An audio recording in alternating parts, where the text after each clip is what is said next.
Aanolee lafa itti diinaan dhiigni Oromoo lola'e, lafa lafeen keenyatti cabee akka mukaa boba'e, lafa itti hin bahin gumaan saba keenyaa weerara nafxanyaatiif Aanoleen fakkeenya.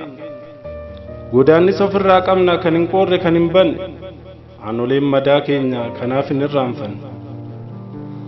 Goota hedduu itti dhabne lola gaafasanii, gabrummaa ba'aa diddaaf jaallan aarsaa ta'anii, warra sabaaf jiraachuun wareegaman gaaficha, gootummaa nu dhaalchisuun kan nuuf ta'a riqicha.